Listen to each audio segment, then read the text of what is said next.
આજે આપણે એક એવી ઇમારતની વાત કરવાના છીએ જે માત્ર ઈંટ અને સિમેન્ટનું માળખું નથી. ના, હા તો એનાથી ઘણું વધારે છે. આ છે સુરતના ભવિષ્ય પર લગાવાયેલો એક બહુ મોટો દાવ, એક આર્થિક અને સાંસ્કૃતિક જુગારની કહાણી.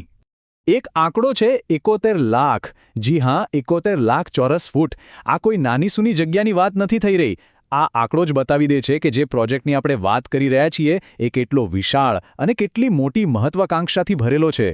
પણ સવાલ એ છે કે 71 લાખ ચોરસ ફૂટ એટલે ખરેખર કેટલું મોટું? ચાલો એને આમ સમજીએ. આનો મતલબ છે કે સુરત ડાયમંડ બુર્સે અમેરિકાના પેન્ટાગોનને પણ પાછળ પાડી દીધું છે. એ જ પેન્ટાગોન જે છેલ્લા 80 વર્ષથી દુનિયાની સૌથી મોટી ઓફિસ બિલ્ડિંગ તરીકે ઓળખાતું હતું. આ તો ખરેખર એક ઐતિહાસિક સિદ્ધિ કહેવાય. તો ચાલો હવે જાણીએ કે આટલી મોટી પેન્ટાગોનથી પણ વિશાળ ઇમારત આખરે બની કઈ રીતે. એની બનાવટ પાછળની કહાણી શું છે? ચાલો જોઈએ. આ ભવ્ય ઇમારત આવેલી છે ગુજરાતના સુરત શહેરમાં. અને સુરત એટલે કયું શહેર? એ જ શહેર જ્યાં દુનિયાના લગભગ 90% હીરા ઘસાય છે, પોલિશ થાય છે.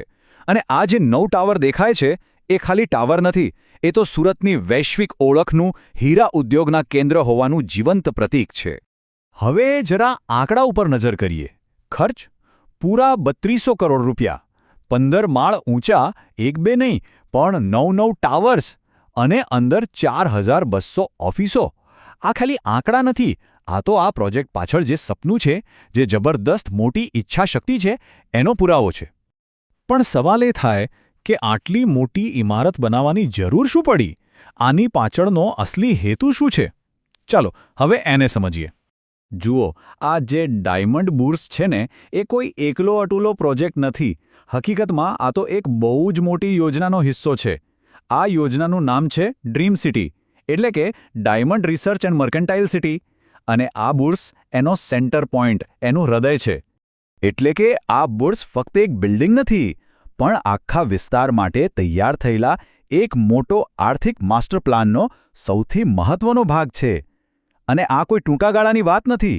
આ એક એવી યોજના છે જેનું વિઝન છેક વર્ષ 2047 સુધીનું છે. આ વાતને સમર્થન આપે છે ગુજરાતના મુખ્યમંત્રીનું આ નિવેદન, જે સ્પષ્ટપણે બતાવે છે કે સરકાર આ પ્રોજેક્ટને કેટલી ગંભીરતાથી લઈ રહી છે અને તેને રાષ્ટ્ર નિર્માણના એક ભાગ તરીકે જોઈ રહી છે. તો ચાલો હવે બહારથી અંદર જઈએ.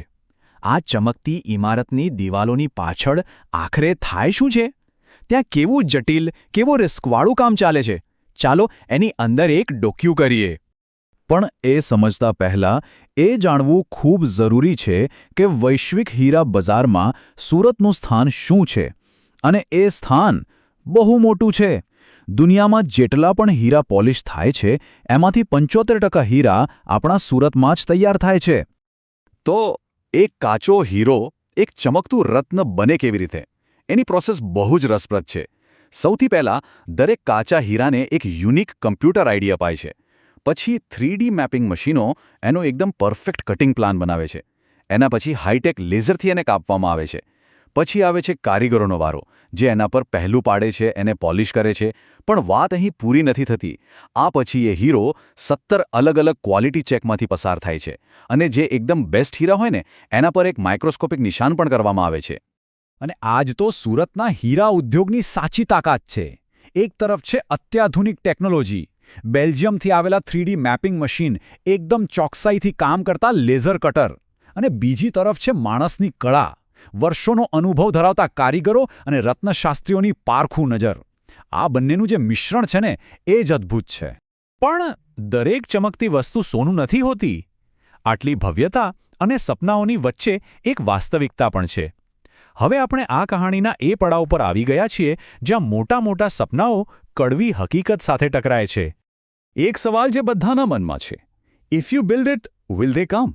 મતલબ કે ઇમારત તો બનાવી દીધી, પણ શું વેપારીઓ અહીં આવશે? શું અહીં ધંધો શરૂ થશે? અને અત્યારની હકીકત થોડી ચિંતાજનક છે. જુઓ, સુરત ડાયમંડ બુર્સ સામે ઘણા પડકારો છે. 4200 ઓફિસો બની છે, પણ એમાંથી માંડ 200 જ અત્યારે ખુલ્લી છે. કનેક્ટિવિટીની પણ મોટી સમસ્યા છે. ખાસ કરીને ન્યૂયોર્ક અને એન્ટવર્પ જેવા મોટા હીરા બજારો માટે સીધી ફ્લાઇટ્સ નથી. નાના વેપારીઓની હાલત તો એમ પણ ખરાબ છે. જીએસટી, નોટબંધી, રૂપિયાના ભાવમાં ઉતાર ચઢાવ, આ બધાની માર હજુ પણ તેઓ સહન કરી રહ્યા છે. અને આ બધાની વચ્ચે એક બીજો મોટો સામાજિક મુદ્દો પણ છે: જાતિગત અસમાનતાનો. વિચિત્ર વાત તો એ છે કે જે ઉદ્યોગના સૌથી મોટા ગ્રાહક મહિલાઓ છે એ જ ઉદ્યોગમાં કામ કરનારાઓમાં 90% તો પુરુષો છે. તો આ બધી વાતનો સાર શું? એ જ કે આ આખો પ્રોજેક્ટ એક બહુ મોટો દાવ છે. એક એવો જુગાર જેનું પરિણામ શું આવશે એ કોઈને ખબર નથી. ચાલો આ મોટા સપના અને કડવી હકીકત બંનેને ત્રાજવે તોડીએ. આ પ્રોજેક્ટની સફરને સમજવા માટે આ સમયરેખા પર એક નજર નાખીએ. 2015માં ડ્રીમ સિટીનો પાયો નંખાયો. 2017માં બુર્સનું બાંધકામ શરૂ થયું. 2023માં એનું ઉદ્ઘાટન પણ થઈ ગયું. અને હવે નજર છે 2047 પર, જ્યારે સુરતને એક વૈશ્વિક ગ્રોથ હબ બનાવવાનું લક્ષ્ય છે. પણ જમીન પરની હકીકત શું છે? એક હીરા વેપારીનું કહેવું છે કે હીરા બજાર સુમસામ છે. યુવાનો હવે ટેક્સટાઇલ ઉદ્યોગ તરફ વળી રહ્યા છે. આ એક વાક્ય જ બતાવી દે છે કે હાલની પરિસ્થિતિ કેટલી ચિંતાજનક છે. તો અંતે સવાલ એ જ છે જેની સાથે આપણે શરૂઆત કરી હતી. શું સુરત ડાયમંડ બોર્સ ભવિષ્યનું એક ઉજ્જવળ સપનું છે? કે પછી આ એક એવો મોટો દાવ છે જેની ચમકદાર સપાટી નીચે ઊંડી તિરાડો છુપાયેલી છે? આનો જવાબ તો આવનારો સમય જ આપશે.